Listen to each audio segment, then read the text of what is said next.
Welcome, race fans. This is Paul Page, the voice of IndyCars. And today we're excited to present another IndyCar event brought to you by the Dark Horse IndyCar Series. From the Unzers to Mears, Foyt, and Andretti, now it's Corley, Peterson, Davies, Gardner, and team. You can expect high speeds, incredible wheel-to-wheel action, and intense drama that you could only get in an IndyCar. So sit back and enjoy your favorite drivers from all over the world take the track.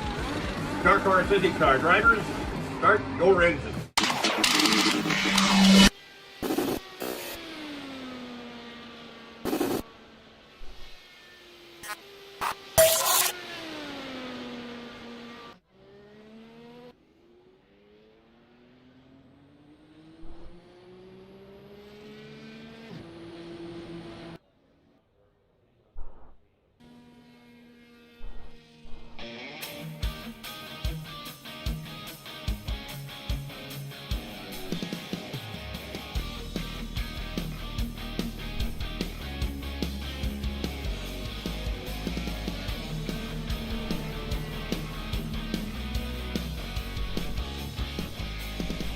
Hello again, everyone. I'm Gary Gotson. Welcome to our coverage of Round 11 of Season 7.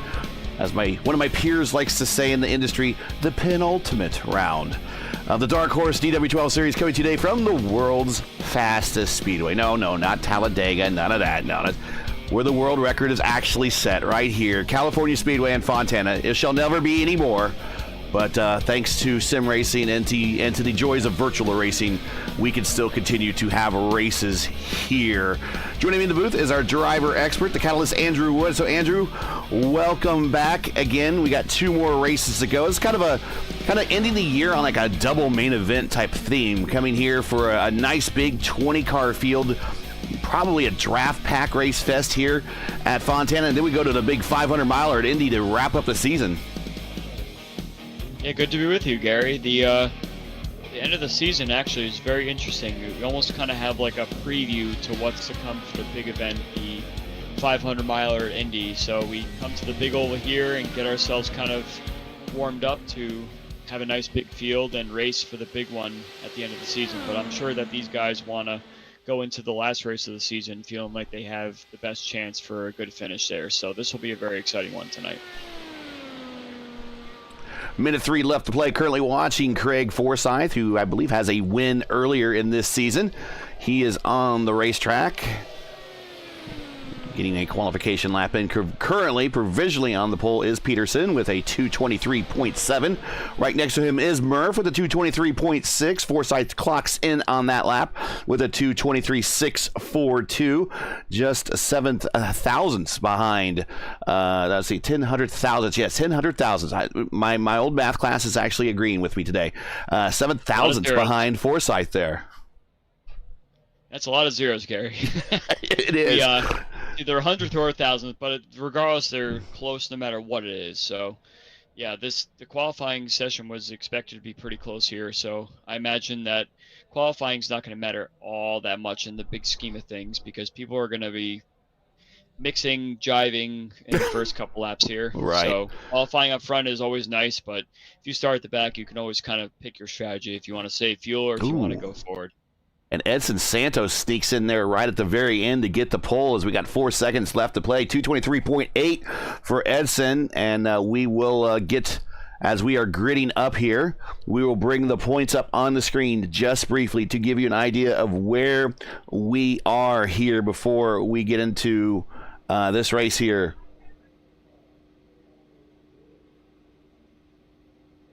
As I'm trying to bring the points. Here they are. On the screen, Schaus is your points leader, and I'll get rid of that bug in the corner. There's 388 to 371 over Wagner. And JB sitting there in third with 313. Charles T, 275. Craig Forsyth is fifth with 265. And there's a remainder down to the top 20 of the points race. So that is, actually, we took that screenshot back when our last race was complete. So that is as you saw them at the end of the last race and at the beginning of this one. So today will be a big challenge to see who will still be in contention for the championship going into Indianapolis. And I really think it's going to fall down to Schaus and Wagner here.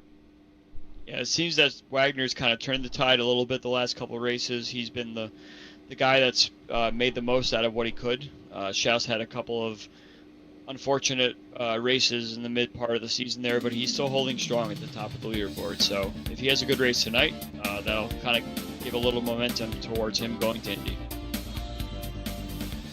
All right, let's take a look here as we are gridding up. Edson Santos on the pole, 223.815, the only car in the 223.8 bracket. Eric Peterson second, 223.7. He's the only car into the 223.7 bracket. The only car faster, of course, is Santos. Then we have on the second row Murphy and Craig Forsyth, both in the 223.6s. Matt Wagner lines up fifth alongside JB there in the 223.5s. Gary Lovern in a new paint job, which we will talk about a little later, is seventh alongside Eric Schaus there. Both those guys in the 223.4, 223.3 category. Warren Rogers is lining up at ninth at 223.3. And Mark Cohn, the Watchman, has multiple wins this season. Looking to get one more to the resume, is lined up 10th with a 223.2. Moving on to the next page, Aaron Hobart is lined up 11th. Iker Peguero 12th. Joseph Morales 13th. Jeff Heisong 14th.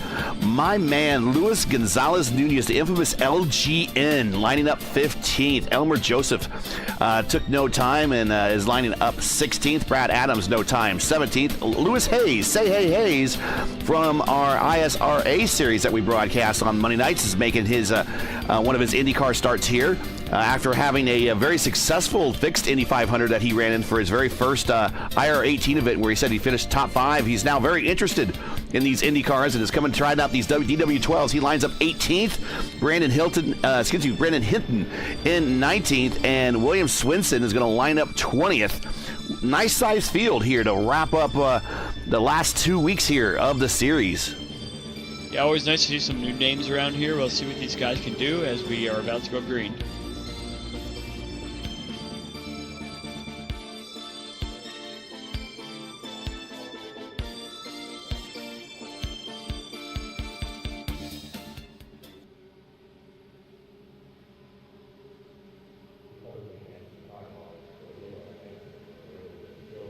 Here we go. We're lining up.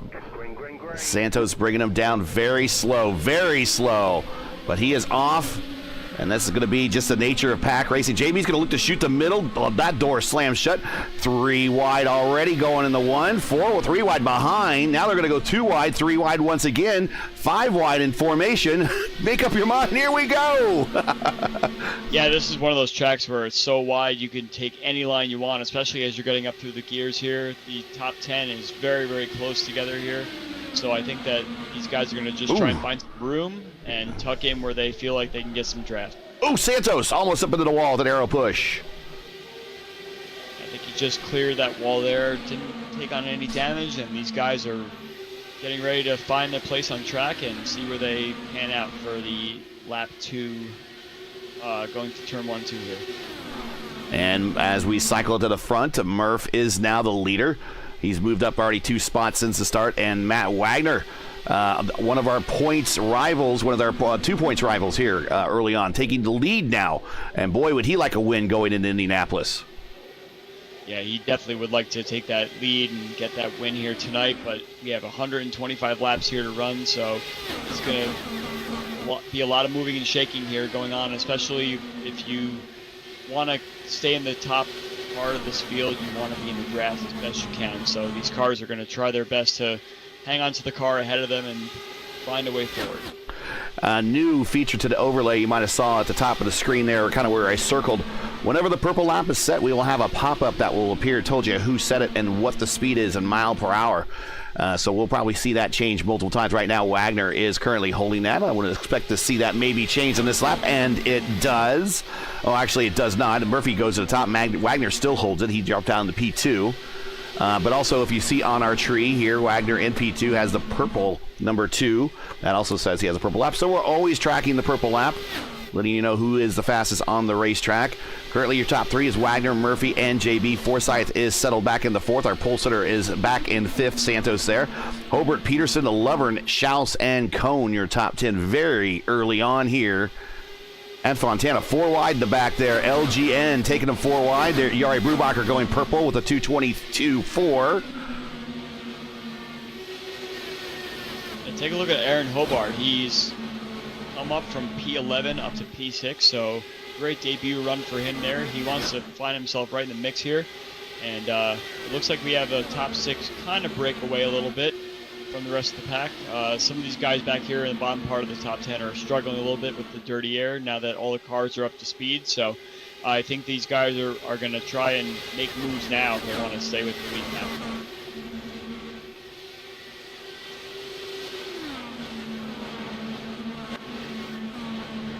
LGN breaks away in that to the lead in that second pack back there. And now he is pulling that train.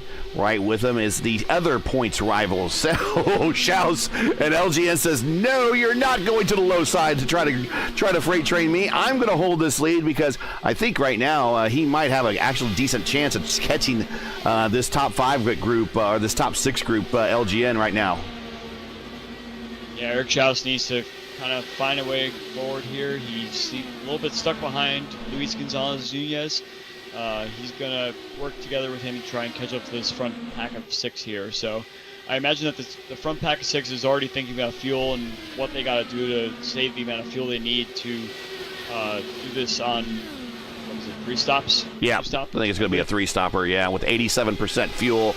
The rule set for tonight, I'll read that for you here. It is 87% fuel, unlimited tires, 1 fast repair. Pit road speed limit is 55 miles per hour. This is a 2-mile D-shaped super speedway oval doing 125 laps, so a total of 250 race miles. Kind of a perfect rehearsal for 500 miles next week in Indianapolis. One thing you have to remember about this track is it's very abrasive, so the right front tires on these cars are not going to last very long in terms of trying to keep yourself very well balanced across all 4 tires here. You see Eric Schaus is getting ready to make a move on Luis Gonzalez-Nunez for P7, I believe that is, and he wants to make sure he does not lose this pack up ahead. And P6 up there, Edson Santos, is a nice bridge to get the next pack right up to them. Riding along board with LGN, down low through 3 and 4, getting around Santos, or excuse me, Schaus. These guys are working together quite nicely to make sure that they don't lose that pack up ahead. Edson Santos seems to have fallen back a little bit. I don't know if he's trying to save a little bit of fuel, but he is just hanging on to the back of this pack here, not losing them enough to lose the draft, but also saving a little bit of fuel in the process.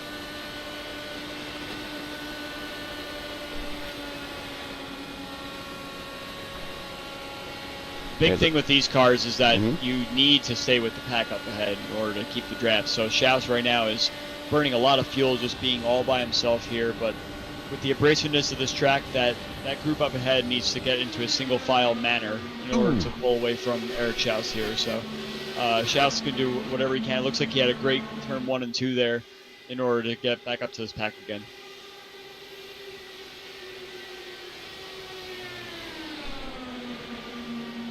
Looks like these guys up front have started to single file out a little bit, which will help their straight line speed, all kind of helping push each other forward a little bit. The battle for the lead, of course, is going to keep switching back and forth between, who's that, Murph and Wagner. Wagner, right? Yeah, and JB is right front with them. Yeah, so these guys have put themselves in a really good spot here to try and get themselves way up forward. JB, you see in E3 there, is just kind of trying to find the clean air any place he can, and he's staying right with his pack up here. So if he's able to save a little bit of fuel in the process, I'm sure he's not adverse to that. So let's see if he can manage his P3 position here and maybe stay out of a lap longer than the 2 leaders. So we're thinking that on a 3-stopper, it's about 31 1/4 laps. That is on a 3-stop strategy, so I would expect people around lap 32 to be making that first stop, and we are a third of the way through that.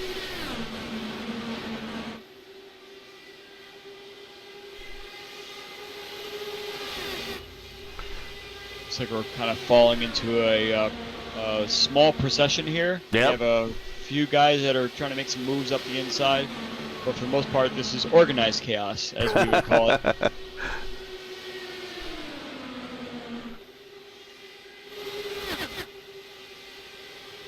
And the reminder of the winners this season.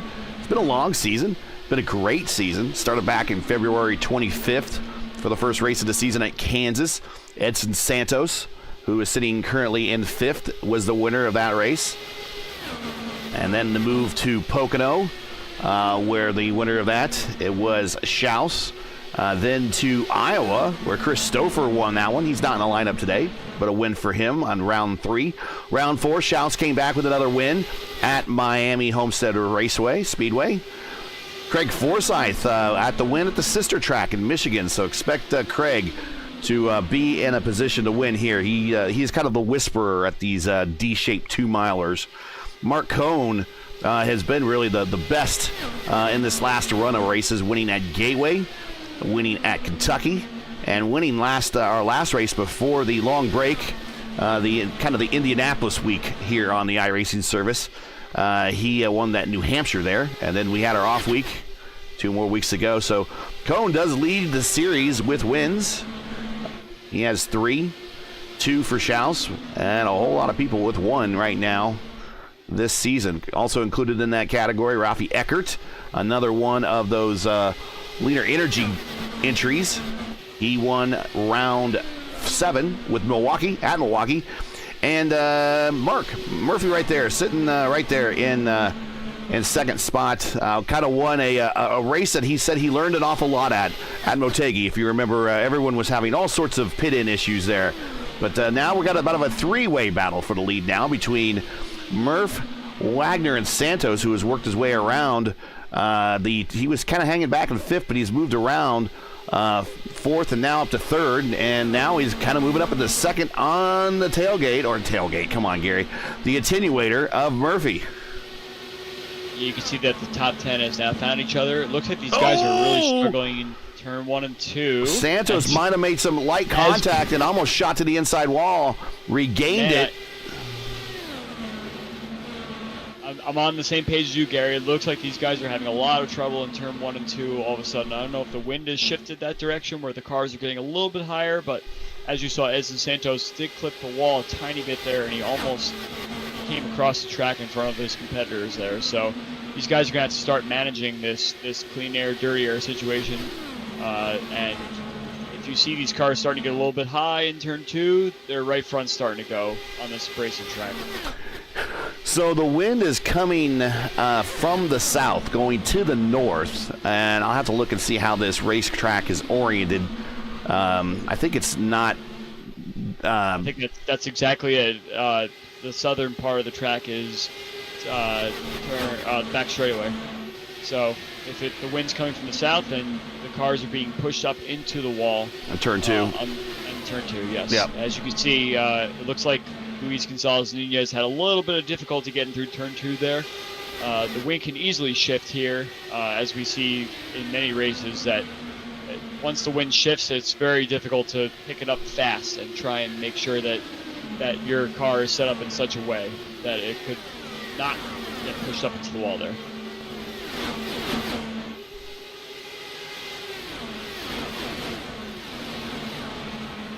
As these right front tires start to wear, you'll see a lot of these cars start to migrate a little bit higher and higher every time. So I did notice there that most of the top 10 was kind of off the bottom line, more on the middle and the high side. So they go low in 3 and 4, and they kind of stay a little bit more on the high side in 1 and 2 to make sure they can make it all the way around the corner, especially if they can drive the car off the right rear.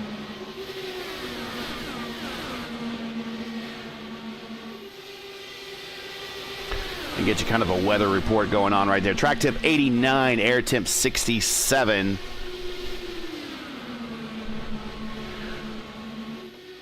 I think Mark Cohn. So go right ahead. Go right ahead. I was going to say a lot of the cars did migrate to the bottom there in turn 1 and 2, and you can see them all kind of try to pedal it to keep it off the wall in turn 2, and it's brought this field much closer together here. So you can see the top 10 is all very, very close together. We're getting close to the first pit stop here. I can imagine these guys are trying to get themselves in the best possible position, and let's hope that they can get the car stopped on pit entry, unlike they were able to do in Motegi. Murph going way to the top, giving up. He had the roll out of it. Look, he's getting passed right now by Forsyth. Move Aaron Hobart up to third. Wagner now is second, but Mark Cohn, I was getting ready to say, Cohn a couple laps ago, I thought he had to kind of roll out of it, floating there toward the top, getting near the wall.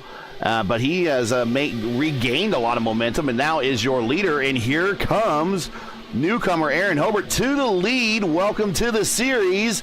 And getting his first laps led in here at Fontana. You see all the cars are starting to migrate to the top, especially down the front straightaway, getting single file. So Aaron Hobart said, nope, I want to get to the front as soon as I possibly can. A little bit of fuel save issue going on here, and they're going to try their best to maximize their first stint. Almost a kiss of the wall there by Wagner.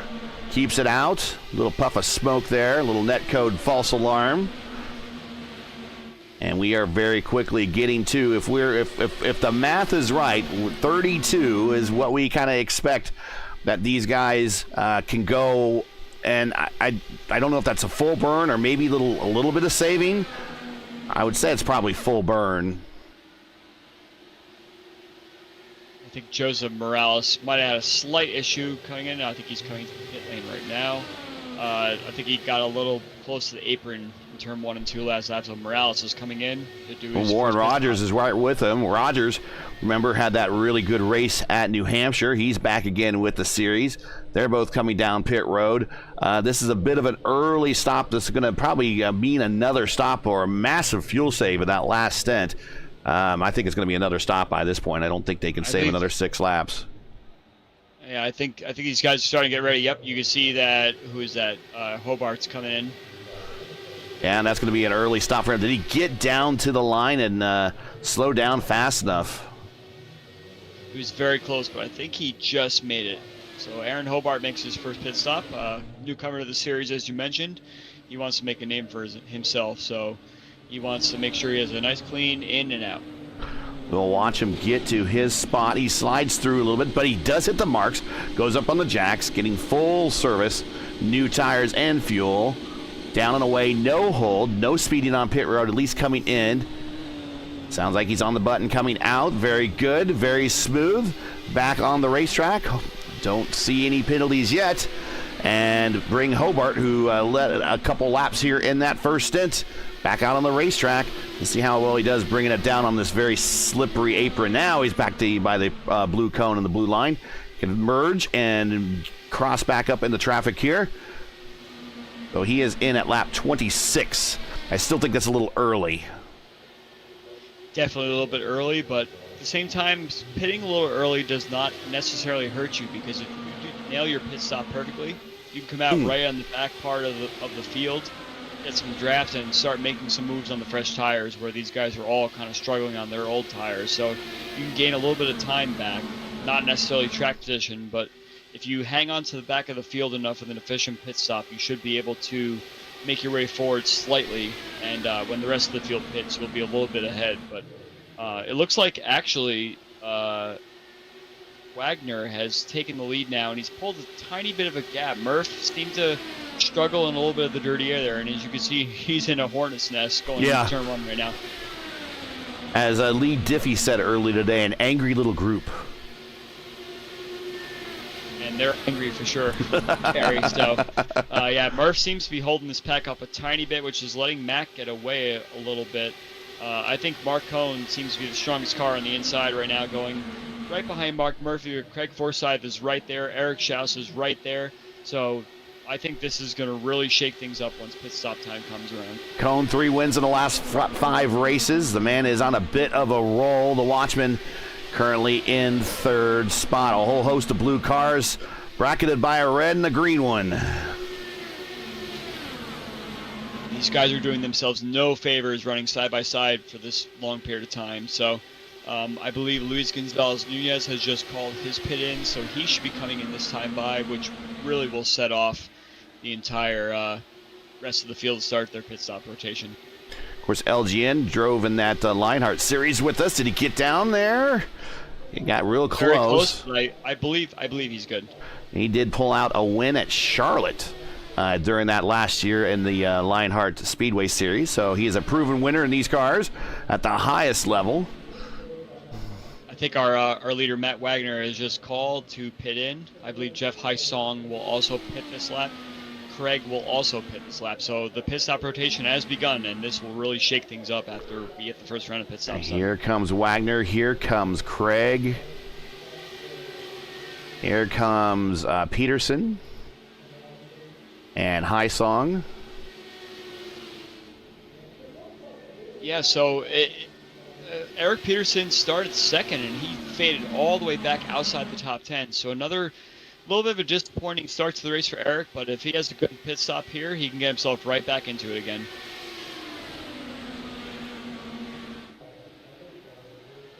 Yep, I'm hearing a lot of pit-ins from the rest of the crew here, so we're going to see some more guys. JB's coming in, I believe, as well as Gary Lovern and Mark Murphy.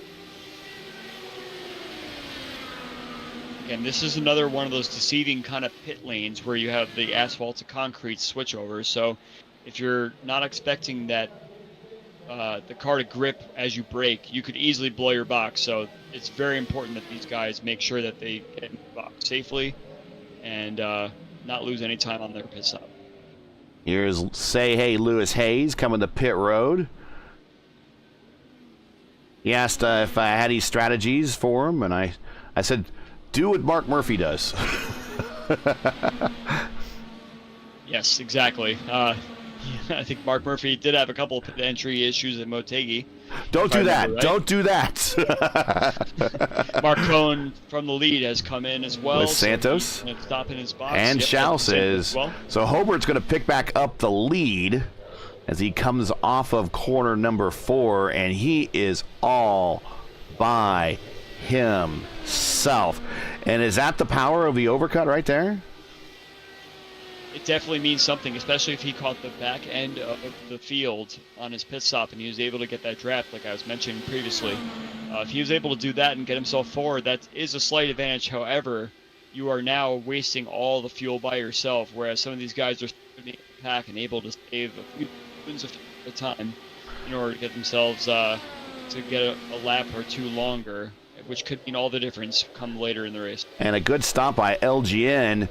Infamous LJN with an infamous pit stop. He is out in second now as the first stint is now completed, and then we start to shake through the field. And currently third to nobody's surprise, especially on these D-shaped ovals. And one that always seems to have a rock-solid pit strategy in every race he's in is Craig Forsyth, currently third. Matt Wagner is in fourth, and he's currently leading a group with Mark Cohn right behind him. Mark Cohn is probably now the smartest driver out of all this bit, because he's really the first driver that's in a drafting position besides Warren Rogers there, who gets shuffled out a little bit by Schaus. But all those cars that we really pointed out, Hobart, Nunez, Craig Forsyth, and Wagner, they're kind of leading the pack and punching a hole in the air. And now Cohn says, I want to go ahead. Maybe Wagner decides that I want to save. Wagner falls back a little bit, gets back in the draft and tries to save. But really, I would say now the car that's doing the maximum saving so far to start this next stint is Schaus right now, because he has not moved out in front of anybody. He's stayed behind everybody, and he's currently not punching a hole in the air for anyone. He is currently following in through the slipstream. I want to point out that Edson Santos, I believe, had a speeding penalty on his stop. He is a lap down all the way at the back of the field. So that is painful. A long night for him. That is painful.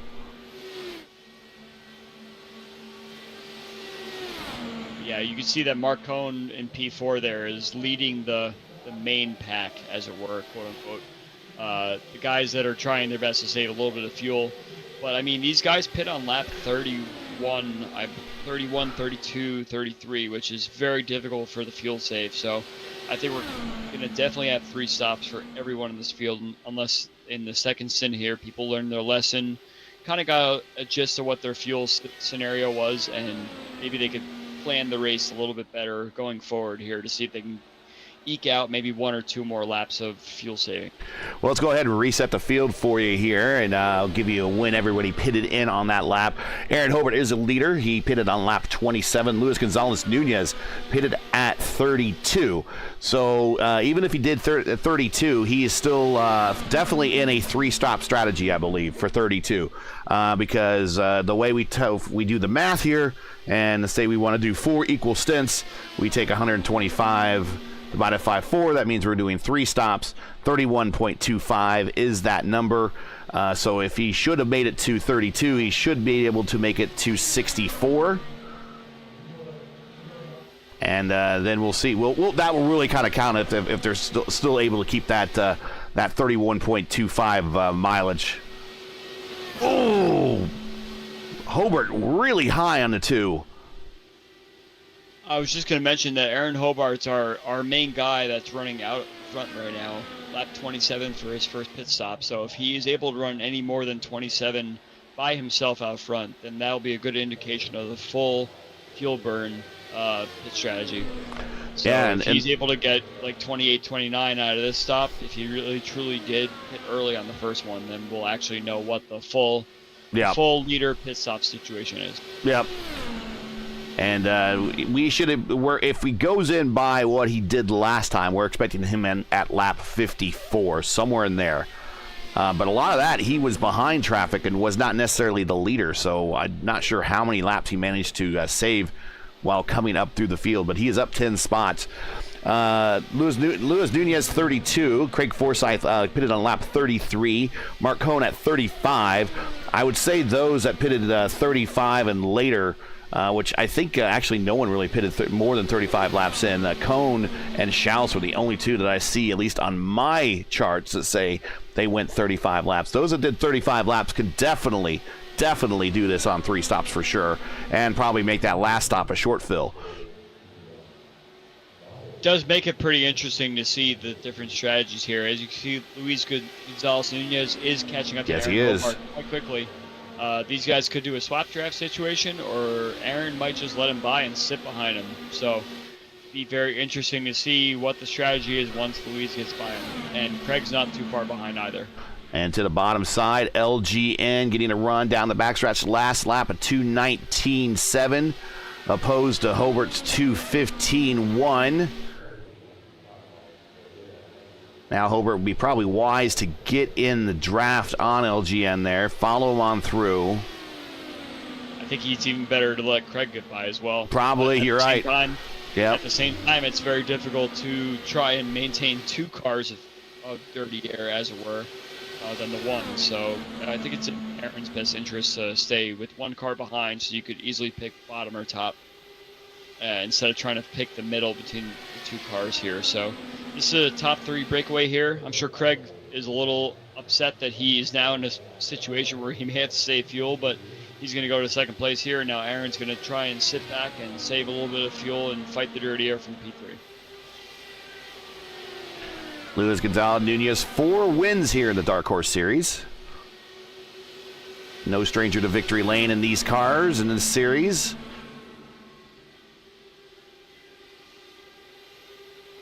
I'm watching up and down the field now, and there is not a lot of fuel safe situations right now that we're seeing, because everyone's kind of strung out. 1 car about a second ahead of another car, a second ahead of another car. JB seems to be doing his best to save a little bit of fuel behind Peterson, but yeah, these cars are just going to be burning their full tank here, based on what I'm seeing from getting behind. About a second behind and not able to really kind of lift and save a little bit behind.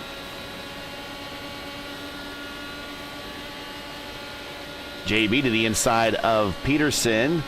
Going to get on the backside of Haisung. Has Haisung pull him through. So we thought JB was saving, and right now he is racing. New leader, Craig Forsyth. Aaron has a little bit of a moment there coming out of turn 2, and he loses the draft a tiny bit, but at this point, the fuel stays out the window for the top guys. It's just do a bit of a swap draft and see if they can pull a little bit of a gap and see if their strategy is going to work out later on. But Aaron Hobart seems to be kind of up the creek right now, running by himself and unable to really save the fuel he needs behind the two cars. And this was always going to happen once you get behind two cars that are kind of blocking the whole track and unable to give you an opportunity to save the fuel that you necessarily need. He could save little bits here and there, but not enough to go an extra lap or two.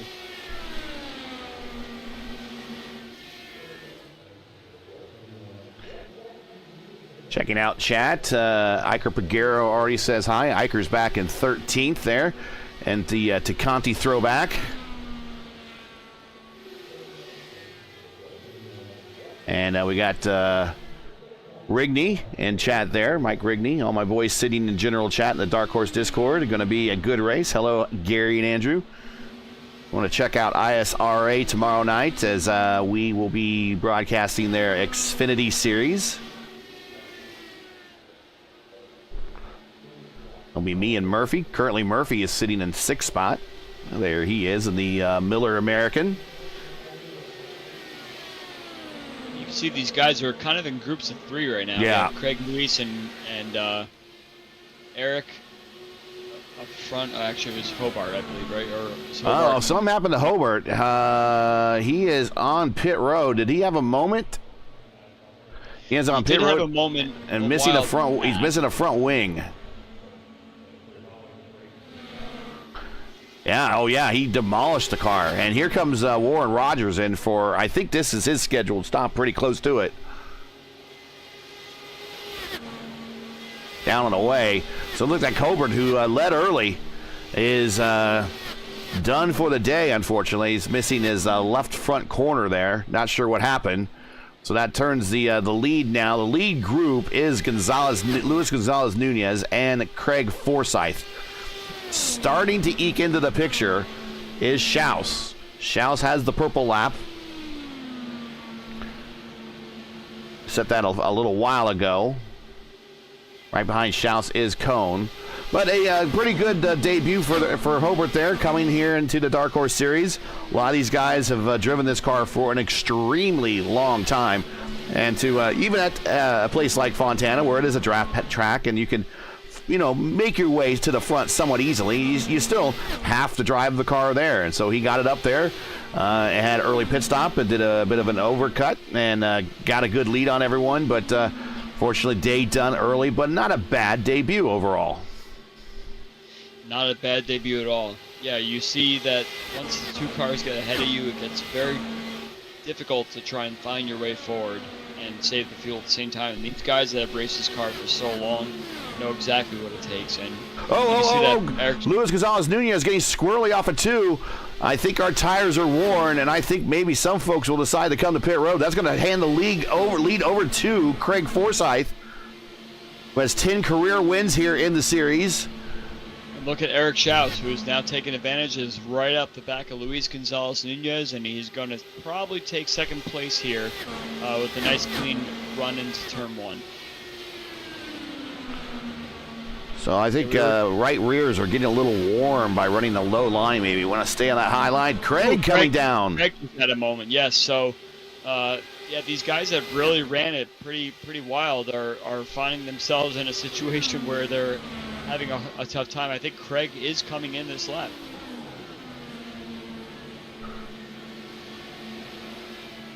Wow, so this whole race has really kind of changed complexion quite a bit now. We have Eric Schaus that just took the lead. 31 laps and 32 laps respectively for these two coming down pit road. Yep, so we have a car that was. Or excuse me, 22 and 23 laps. So these guys could not handle it anymore. And who we have car? We have trouble. We had a car that was. I saw some smoke there, but the car towed. I'm not sure who that was. William Swinson, wasn't it? Could have been William Swenson. Yeah, I just saw some smoke when I was watching Eric Schaus there. Yeah, he came off of 2 there and slid to the inside and towed. We are back live. A lot of these guys now deciding that they maybe go a little short now and get new tires. Well, this 3-stop has gone completely out the window for some of these guys now. Yeah, it has. Now you've made your bed, so you got to make the best of it. And as we see, it's very tough to make that strategy work in such a way where you're gaining enough time where you can keep on the track. But keep in mind that it's about a lap to pit, so you could lose about a lap of your pace in order to make that fuel save work. So some of these guys may try their best to, even if they don't win, just pick up a bunch of spots just by kind of cutting out that extra pit stop there. I could see someone like a Eric Peterson or a Gary Lovern or a JB do something like that and maybe get themselves a much better spot than they were normally expecting if they were following the same strategy as someone else. Well, let's talk about Gary Lovern in a new livery for Altena Autosport for the VOR series that he runs in there in the VOR League. He has switched to the red. I think I scared him out of the green he was in. According to his team owner, he said that he wanted to switch from the green because he'd been having such bad luck, and the team owner blamed me because I always say beware of the green car. So he is spooked enough that he has gone to the Ferrari red. I mean, I don't think it's the green. I think it's the racing green, right? That's, right. That's the bad luck situation there. Right, exactly. I think the only approved racing green is British racing green. And hopefully that really does good wonders for Gary now, especially if he finds himself in a situation where he can't find any good luck in the green car. Hopefully the black and red car will give him some better luck. But I got to tell you, it'll be tough for me to pick out Gary not in a green car. Right behind him is Elmer Joseph and the Dan Weldon ride. Of course, these cars are known as the DW12s, and the DW stands for Dan Weldon, who did a lot of early testing of these cars. Beautiful paint job that is on Elmer Joseph's car. Yeah, I like it. That yellow and orange kind of sunrise kind of livery there. That's a very beautiful car. Back up to the front, it is a two-car breakaway other than a lapped car in there. That is Craig Forsyth, who was one lap down, but he is in a very... Oh, he's going to go 3 wide into 1. I thought he would just stay put, but he's going to pass him. Apparently, he feels like he has more pace, and Forsyth on that lap, 2:18, while the leaders were at 2:11. There is Brandon Hinton coming off of pit road. Brandon in that cotton candy colored car. He is in his first race here in the series. He's coming off of pit road, staying high, letting the leaders go down low. Welcome to the series. Good to see you. This is kind of going back to what I was saying before about when you pit, if you find the right amount of traffic that gets you the draft with the fresh tires, you can find yourself a lot of time doing that. So Peterson pit road. Yeah, so Craig has managed to find himself in a spot where he has to do 4 pit stops in order to finish the race on the fuel he has. So he has to take advantage of any sort of draft he can. He is not saving any fuel. He is going to just push as best he can, and hopefully that wins out for all these guys that are trying to fuel save it and do it on 3 stops.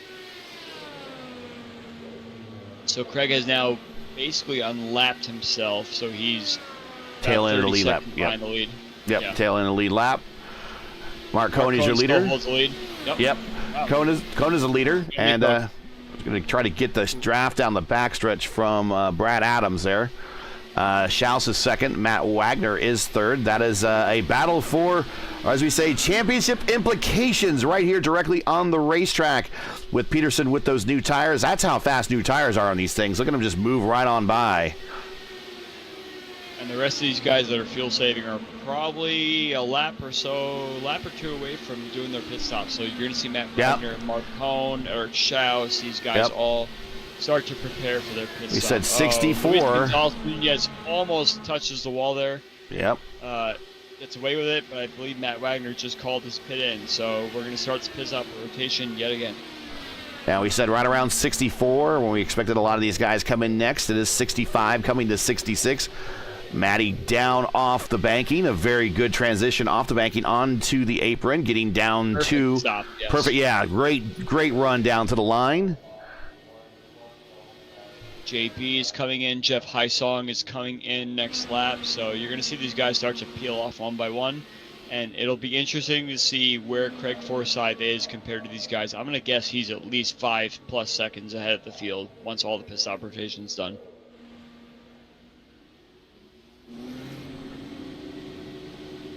Wagner getting service done. Down and away.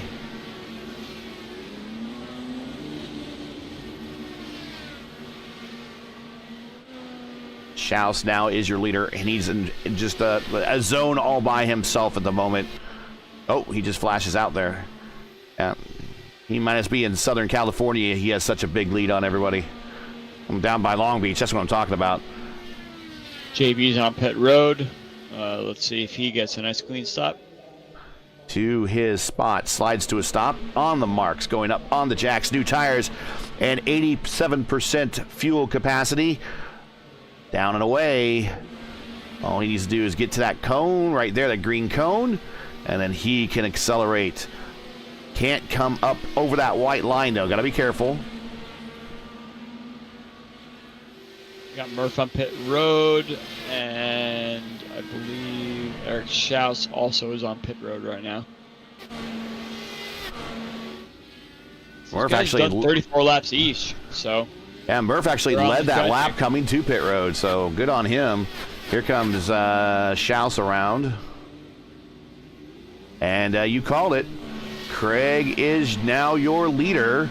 Right with him is P2, Luis Gonzalez Nunez, who is 3 seconds behind. And Mark Cohn, who is now 9 seconds behind. Warren Rogers is in fourth. He is right there with Cohn. Now, Rogers, he's on a different schedule. He last stopped at 51. I think he's doing stints of 25. And so if that's the case, he's probably due in here in about 5 laps, actually, for his next stop. Yeah, that's the strategy that you commit to. I want to do this many laps. I want to make sure I get this many pit stops, and that's what you're going to do. And that works out based on caution, fall, and everything like that. It might be a good strategy. Yeah, I mean, if he does every 25 laps, that really, moment there off the corner. Schaus rolled up on him quickly, almost collected him, but gets around him. I mean, he might be having problems getting loose now, and he's just trying to make it to his next pit stop. But really, when you make your windows that small, he can push a lot harder, a lot longer, and really not have to worry about fuel, because when he comes in, they're just going to top him off. It's such a weird spot to be in, because you can't race the guys necessarily you want to race ahead of, but you know you're on the strategy you want. And I've seen stuff like this work before, Gary. It seems to be that if you pick the amount of laps you want to run, sometimes it actually works out the way you want it to.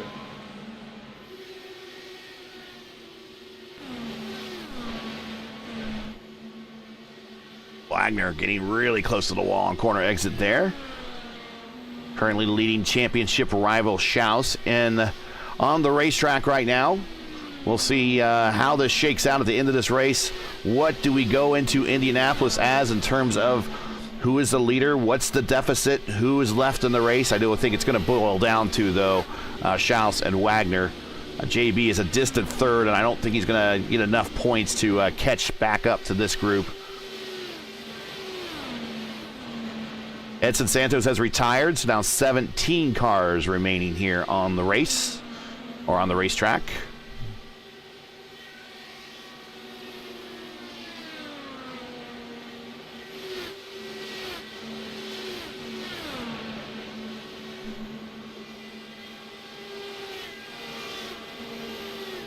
Craig Forsyth is doing everything he can as a leader to get away from the rest of the pack, to try and see if he can outrun the fuel savers here. It might not be enough, but once you make your strategy, you got to stick with it. So I give a lot of credit to Craig for not just leading the race, but picking a strategy and just saying, hey, this is what I'm doing.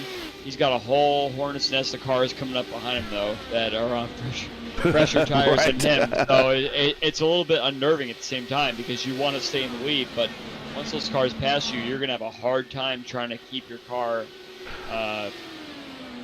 on the line you want it to run. Well, he only went 23 laps his last stint.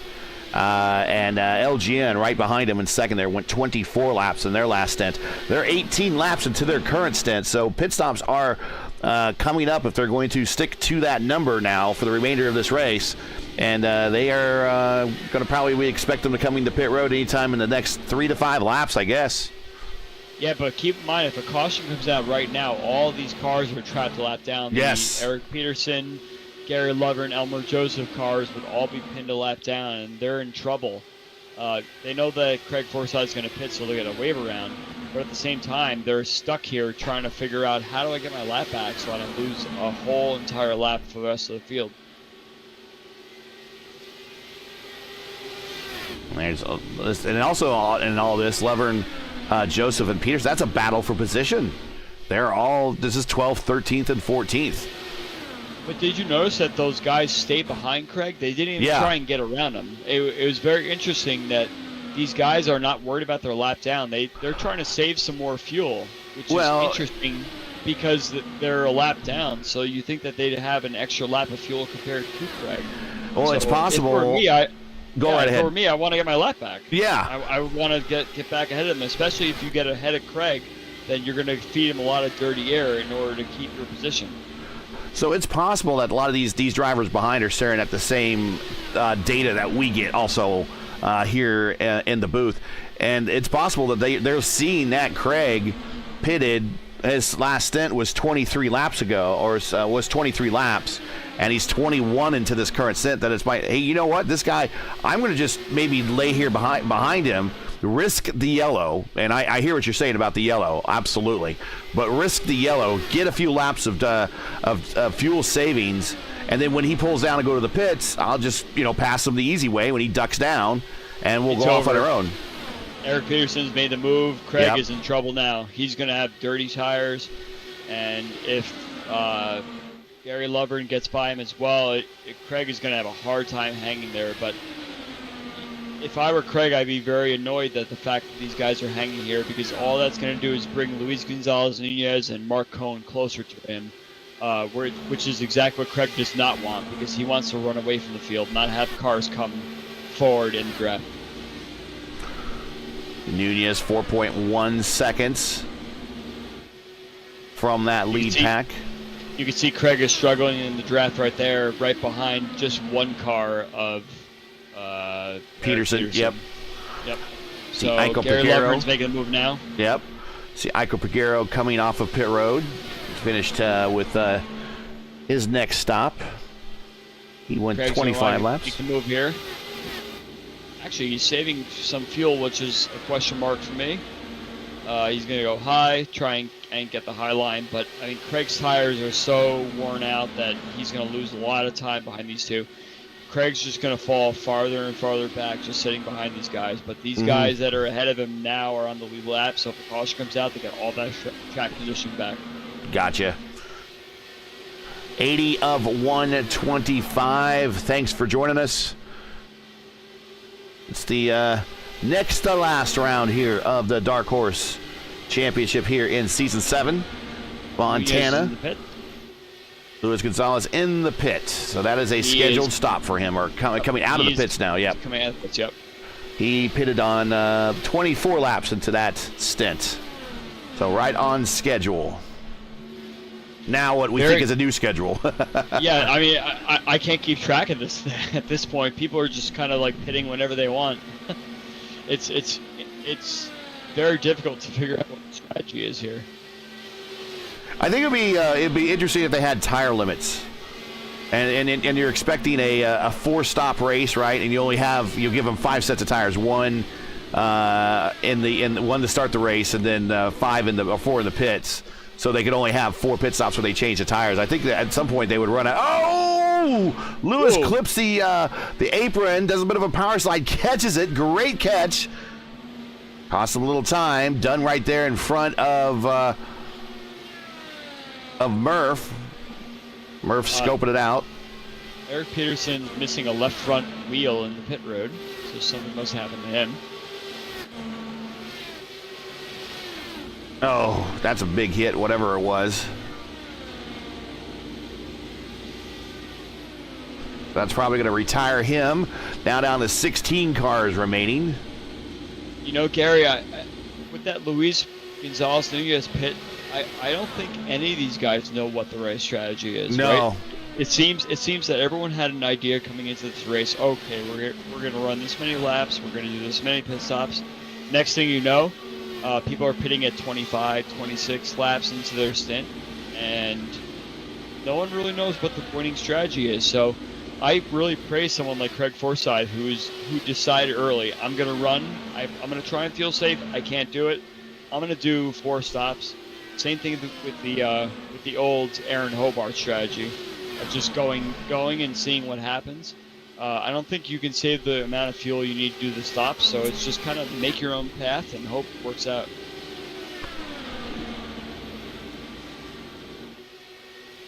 You can really see how bumpy this track is in this car. Yes, you can. Yes, you can. Well, let's update the top 10. It is Forsyth, your leader, by about 2 seconds over Cone, who's currently running back in second spot. Matt Wagner. Craig's coming in. Craig's coming in. He is coming in. Here he comes. Get down, get down, get down. Ooh.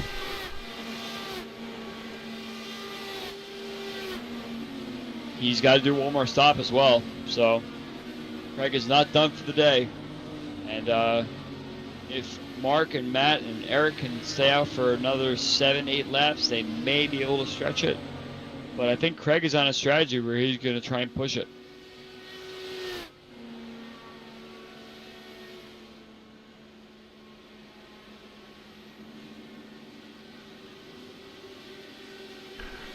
Down and away. So at least one more stop after this for the Canadian. I believe Craig will come out on the lead lap as well because he had enough of a gap to the cars ahead that he won't lose the lap. So not only that, but he's going to have the freshest tires, so he should run the fastest lap times right now, and especially if he comes out behind someone that he could draft with. Oh, Wagner. He may see him go purple. There, if he can keep pace with Wagner. There's Forsyth. There it is. Yep. Let's ride with Craig. Well, Here he comes right by Matt Wagner. No issues at all.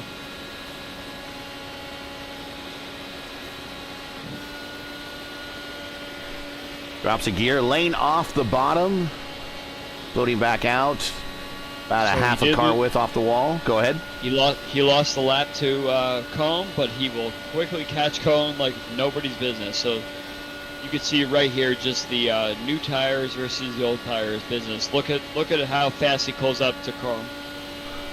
Here comes the backside of Adams at his 4th position. That time by 2:19.3. About a half, 3/4 of a lane off the bottom. About half a car off the wall down the backstretch. Marking it into 3, keeping it off the bottom. Now about a half a car, 1/4 of a car off the bottom. Lowest point through 3 and 4. Down the front stretch, keeping it high. Trying to look for a wisp of Cone's draft in front of him. Still out of the window, not quite there yet. Arcs it into 1. I like wisp. I was going for sniff. A sniff of draft. Sniff of it. But I mean, Forsyth is about 0.7 of a second faster than Cone, so it won't be long. If I were Cone and I want to win this race, I want to pit on like 93 or so, just for the safety to sit behind someone. Craig's got to pit one more time, 100%, but if Cone can go to 94, he should be good. The old Nike Air commercial back in the 80s, Spike Lee was asking Michael Jordan, that has got to be the shoes, right? Well, maybe Craig's so fast, it's got to be the shoes, and it could be because they're supplied to him by 4D Racewear. You can check out their made-for-sim racing line of gloves, shoes, and apparel. Visit them today at 4dracewear.com. Sponsor of Craig Forsyth's DW12 and the Dark Horse DW12 series.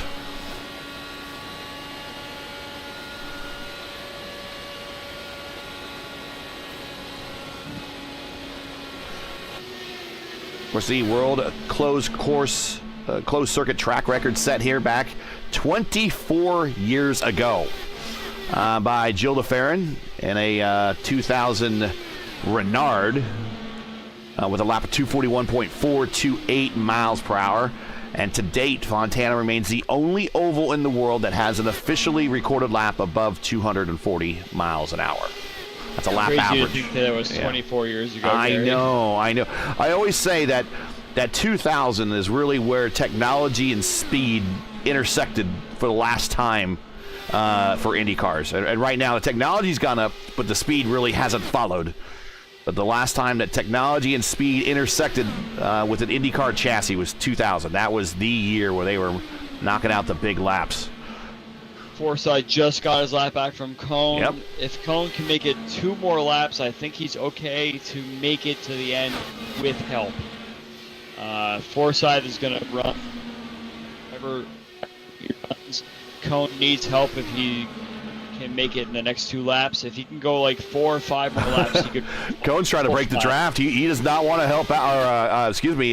Craig's trying to break the draft. He does not want to help out Cone at all.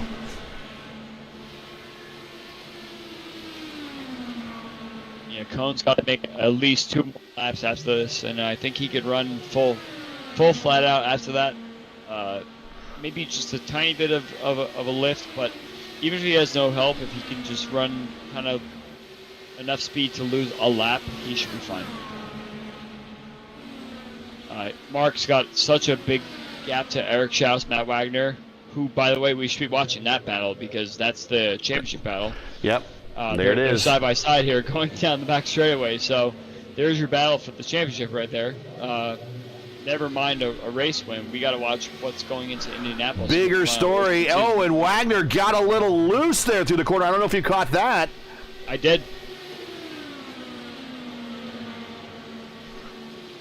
So these guys are on a 30-lap run for Wagner and a 28-lap run for Schaus. So they both did 33 last time. So I would expect these guys, especially with the way that car was wicked off the corner for Wagner, to hit pit road any time here once they think they can make it.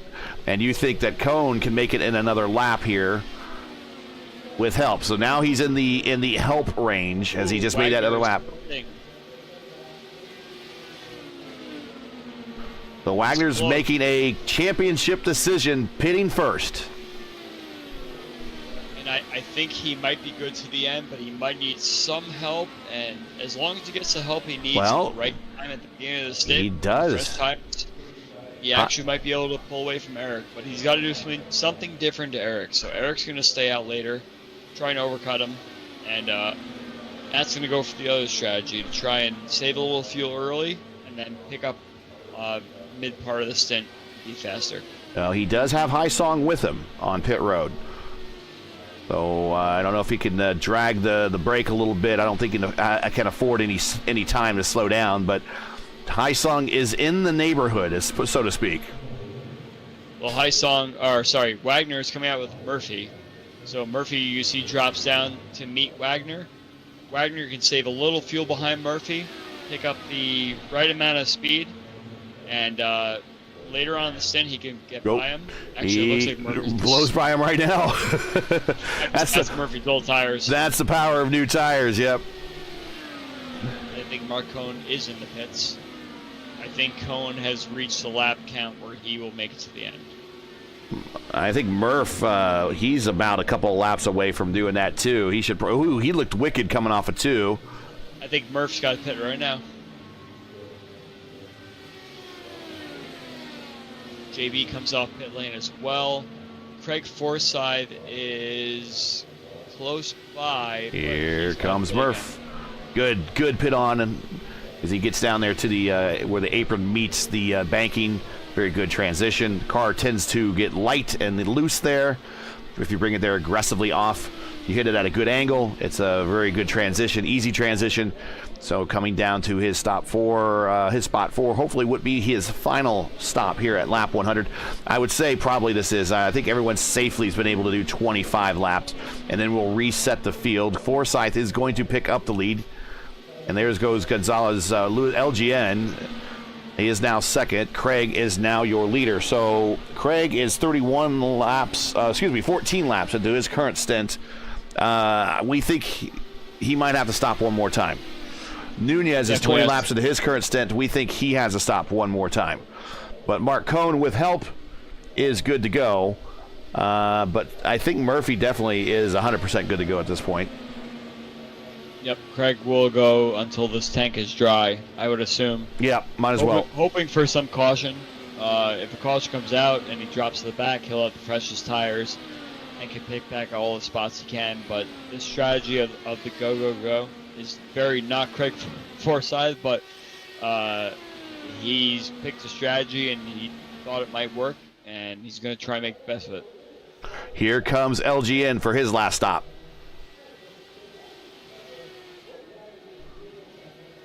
Nice and down on the pit road entry. He's going to come down. Just got to nail one more pit stop and he's done. A paint job throwback and a homage to Eliseo Salazar with his fellow countrymen.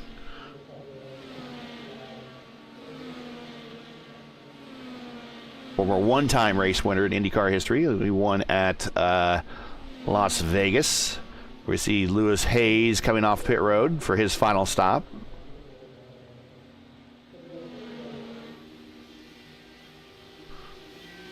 And now what Lewis and Hayes is kind of still learning the car. And if Lewis catches up to Hayes on this pit out, that's going to maybe slow him down a little bit. Hopefully not too much.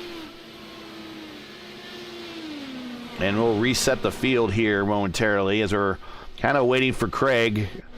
I think he's just kind of hoping for a caution now at this point.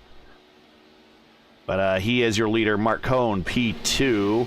Eric Schaus is P3. He is your championship point leader. Matt Wagner chasing him in the points, chasing him on the racetrack is 4th. Haisong is 5th. Mark Murphy is 6th. JB is 7th. LGN is 8th. Gary Lovern in the new paint job, bringing him better luck, possibly. Well, he's in the top 10. He's 9th. Elmer Joseph right behind him is 10th. That's a battle for position. Schaus is running right with him. Those guys are a lap down. Schaus on the lead lap. Lead lap goes back to Brubacher. Brubacher's the last car on the lead lap. Looks like Schaus did his pit stop, came out ahead of Wagner, so yep. Wagner's in trouble. But and get by. It looked like Schaus managed to outfox him there. And Schaus, because he pit later, should have enough fuel. So Wagner hopefully could stay with him. At this point, if I was Wagner, I would just kind of hang behind him, hope for a mistake of some sort. Yeah, Schaus last stop, 37.6 on the lane, 7.9 in the box. Wagner, 37.9 on the lane, so 0.3 longer. And 8.1 in the box, 0.2 longer. So a half second longer on pit road gives you about a second lead on the racetrack. Or actually about 10 seconds. Well, there it is. I'm sorry, I got it by intervals. So he's right behind there, only by a second. So let me get it to gap here. Intervals. Here it is. Schaus to Wagner, 1.3. I think Craig is in the pits right now. For his last pit stop, which we expected. So, unfortunately, it didn't pan out for Craig, but no, good run though. If he stays on the lead lap and we have a caution in the next lap or two, I think he's sitting pretty. Great gamble, and these guys have been racing flawlessly today. No cautions there. I just jinxed it. We are lap 107 when I said that, so I'll just go ahead and circle that right there. 107. I did too. So it's all good. Craig down and away. So Cohn now all by himself. 3.8 seconds. Okay, Cohn's last stop, I believe, was a lap or two short also, right? I believe it was something like 94, 95. Schaus or Cohn pitted at 99, so he should be able to make it. He should make it, yeah. But we haven't really seen the true pace of the full fuel burn here, because everyone's kind of had enough traffic to kind of sit behind someone.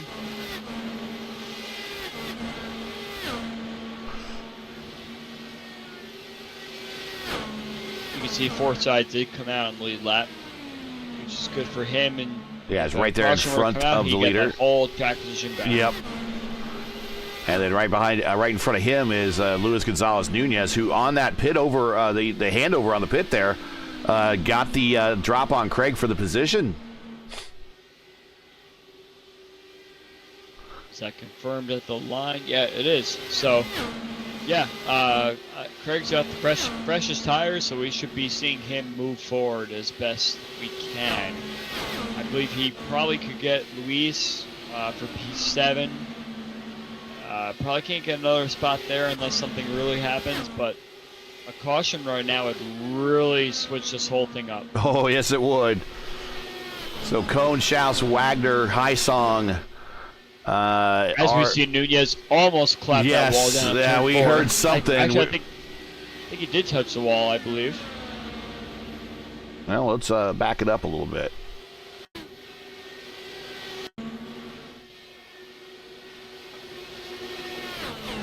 Yes, he did. It's not over, Gary. These guys are really going for it. Especially if it's only for P6. Almost again.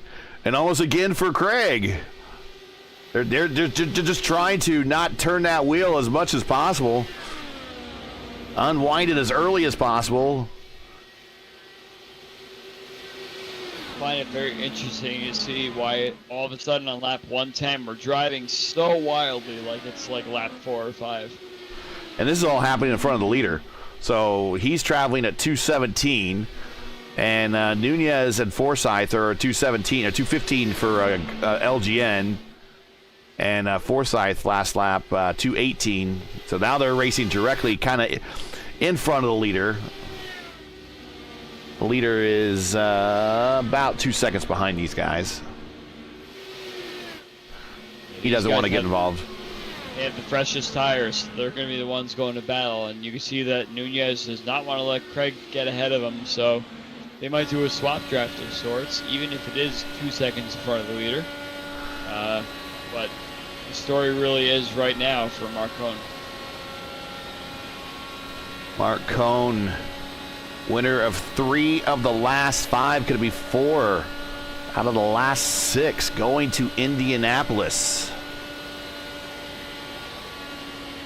What a great story, coming to join the series, and then all of a sudden you find yourself in a situation where you're racing guys that are so good, they're so calculated, and they're so fast, and wow, you get yourself a nice win, especially in a race as unpredictable as this one, that any strategy could have worked. Craig tried a strategy that he thought worked. It didn't really work so well.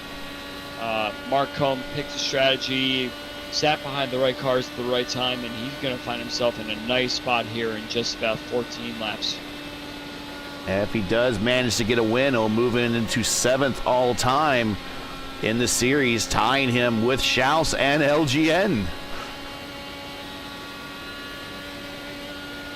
Wagner has moved ahead of Schaus. We've missed that somehow.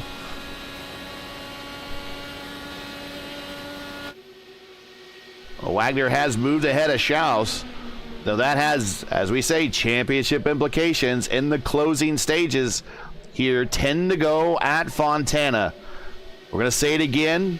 Not going to jinx it, try not to jinx it, but no cautions to this point. Been a great race. 20 cars have been entered. It's not like we've been talking about it's a half-empty racetrack. There's been good pack racing to start. So Schaus now is in 3rd, but he's keeping his championship rival in sight enough to probably, I'm going to guess, keep the lead coming out of Fontana. We'll see. Hopefully they'll get the points turned over to us rather quickly when we're doing the interviews. We can check that out. Jeff Heisong looking at his best finish of this season. He is currently in 4th, and he's really not that far behind those 2 leaders as he's getting around Lovern. Lovern in 9th, 1 lap down, first car off the lead lap. Murphy is in 5th. And JB 6th. JB not looking at another podium this race. He's had a couple of weeks in a row where he's been on the podium. Not going to happen unless there's a late restart here. Craig is 7th, and Luis Gonzalez Nunez, last car on the lead lap, is 8th. Lover 9th. Elmer Joseph is 10. That rounds out the remainder of the top 10. Hinton, Morales, Adams, Hayes, Peguero, and Peterson round out the remainder of the cars running down to 17th. 8 laps to go. Yeah, let's talk about Jeff Heisong for a second. He's had a very quiet race, no real battles, no incidents, no real any sort of drama, but he is the biggest climbing driver of this race, from 14th on the grid to 10 P4 spots, right yeah. now. So this might be one of Jeff Heisong's best races he's had in quite a long time on the sim, in Dark Horse or in Area 51 or anything like that. He's kind of kept quiet, seemed to stay out of trouble and stay behind the right people, save the right amount of fuel, and he's setting up for a nice top 5. I think my last Lionheart race here that I didn't get wrecked out at, I finished 9th, 1 lap down, and he was the guy that I chased for pretty much the last 2 stints. We were just in lockstep. I could not get around the guy for whatever reason, much like in the same situation where we had very used tires, a lot of different strategies, a lot of the field was thinned out because of people speeding on pit road. I mean, I'm halfway through that race, and I didn't have a great start, but I had an okay start, and I looked down, and I'm like, what am I doing in the top 10? It's just, a lot of it was just very simply hitting the pit road and not speeding and not getting any penalties. But I could never get around Jeff. Jeff finished ahead of me in that one. I remember that one. Well, I'm watching as you were speaking. It looks like Eric Schaus made a mistake in turn 3 and 4 last lap, and Jeff Heisong is right in the draft. There he is. This podium position is not over yet. No, it's not. And that's where we're keeping focus right now. Cone, your leader, by 9 seconds. Wagner has messed up in turn 1 and 2, and looks like Schaus has gotten the draft right back again, and Wagner might be in trouble in 3 and 4.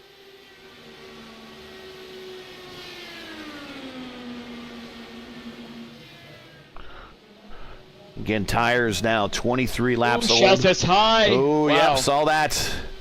Schaus 23 laps on these tires, now 24 laps. Wagner 25 laps. Heisong 25 laps. Heisong seems to be doing better with worn tires. He's kind of running this group down. Boy, he's down to the white line. He's loose. I still think the story is Schaus and Wagner. This is the championship battle coming down with 4 laps to go. Schaus is making the move again. 2:13 last time by for these pair.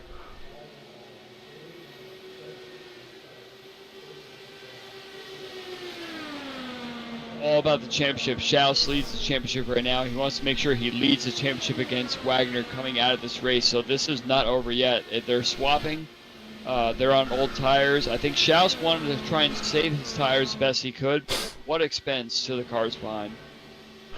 Last time by 2:12 for these guys, struggling. Remember, we were qualifying in the 2:24, near 2:24. 12 miles per hour off that pace. Oh, Schaus, again, same thing. Actually, it looks like Wagner was a little loose coming up, but he was able to keep the momentum, and he's going to get the pass line. 2 to go. That time by Wagner led at the line. It's cat and mouse now, and Heisong is not far behind. All it takes is one bit of dirty air. And Murphy's not that far behind either. He's into the picture when we pan out a little bit. This time, Schaus. I think Schaus is just playing with Wagner to see where he winds up crossing start finish, but this is the last lap coming up now, so I think it's all to play for where Schaus makes the pass. He has a lap fresher tires than Wagner does.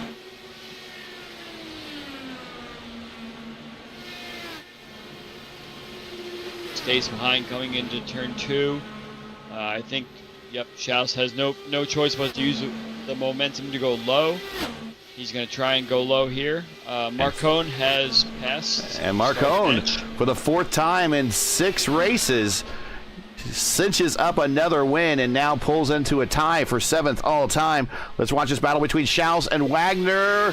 Wagner at the line. We saw Wagner get it. Let's see, did he actually get it, or did it go to Schaus? I think it goes to Schaus. Just barely.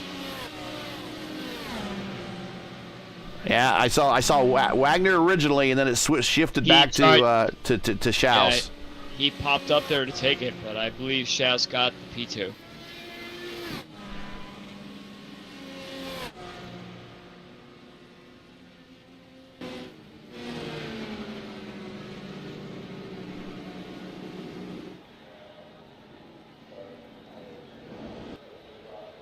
Uh-oh.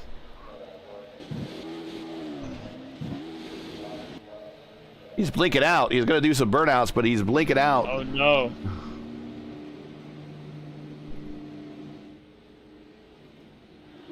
There we go. Well, it looks like maybe not going to burn out, but it's going to do the old Polish victory lap as me and Robert Malachka, being that we're both Polish, we can appreciate this. All right, let's get in today's final standings here before we move on to the interview room.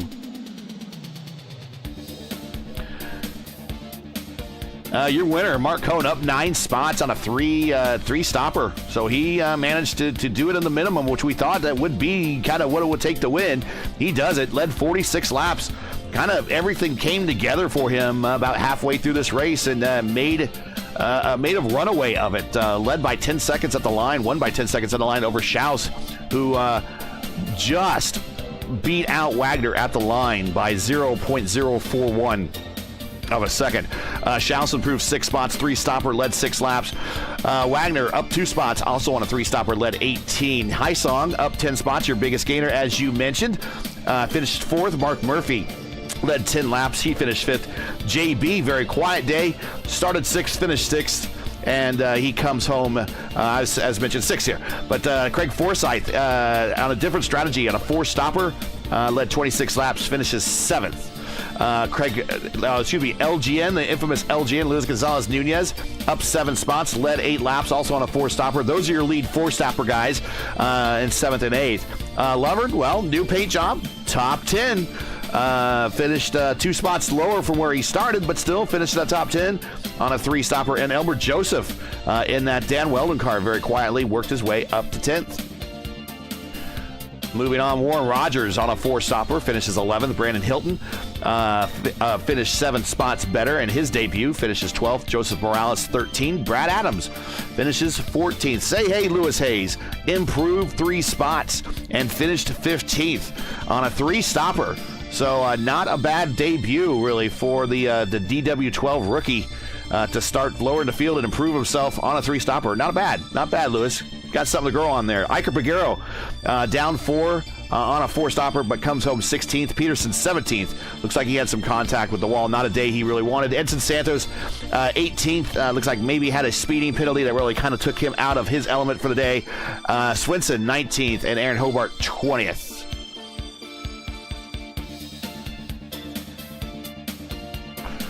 And no cautions. That's the key thing.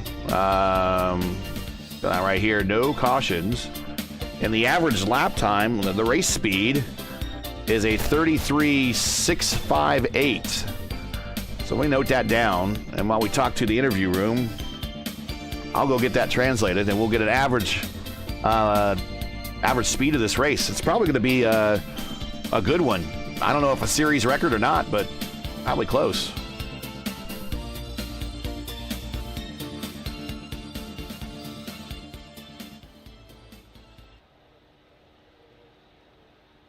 All right, and Wagner finished 3rd. We will want to talk to him really quick, so let's get into, so cue up some replays here, and then we'll get into the interview room.